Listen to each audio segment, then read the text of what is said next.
ఒకటి ఏంటంటే నేటి మాట. నేటి మాట అనొచ్చు, ఒక మంచి మాట అని కూడా అనొచ్చు ఫ్రెండ్స్.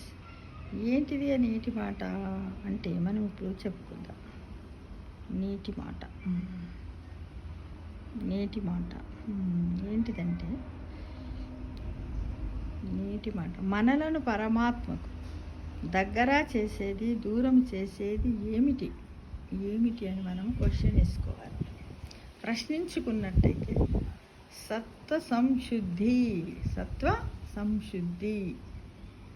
అది ఏనా మనల్ని పరమాత్మకు దగ్గరగా చేసేది, మరి దూరంగా ఉంచేది తెలుసుకుందామా ఫ్రెండ్స్. సత్వం అంటే అంతఃకరణము, మనస్సు. శుద్ధి అంటే కల్మషాలు లేకుండా స్వచ్ఛంగా ఉండటం.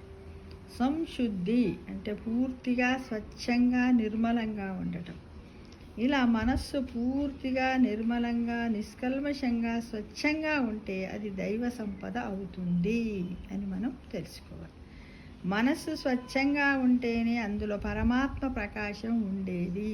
అంటే మన మనస్సు స్వచ్ఛంగా ఉన్నట్టయితే వెలుతురు, ప్రకాశవంతమైనటువంటి వెలుతురు ఉంటుంది అని అర్థం.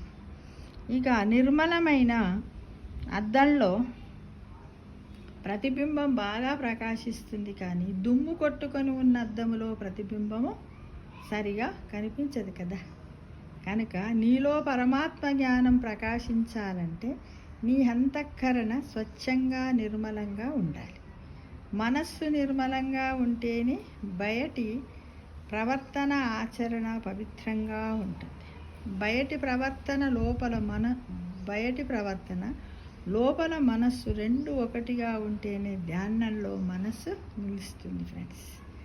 జ్ఞానాన్ని చక్కగా గ్రహించగలుగుతారు. అప్పుడే పరమాత్మకు సమీపంగా నా మనస్సు ఉంటుందని తెలుసుకోవాలి.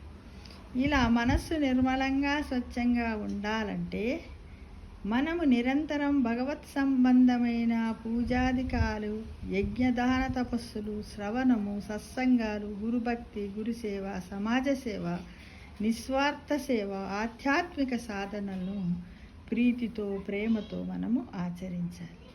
అలాగాక ఆచరణ గొప్పగా ఉండి మనస్సు మాత్రం ప్రాపంచిక విషయాలతో, స్వార్థపూరిత భావాలతో, రజోగుణ తమోగుణ ప్రాబల్యముతో ఉన్నట్లయితే అది అసుర సంపదను పెంచి మనలను పరమాత్మకు దూరం చేస్తుంది అనే విషయాన్ని మనం అందరం గ్రహించుకొని మనం పరమాత్మకు దగ్గరగా కావాలి అంటే మనం ఏం చెయ్యాలి?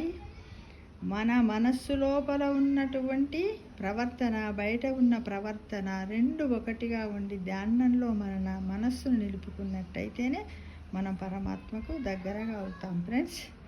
కాబట్టి అందరం ప్రయత్నిద్దామా? మరి సమస్త లోక సుఖినో భవంతు అంటూ మనము అందరిని దీవిస్తాం.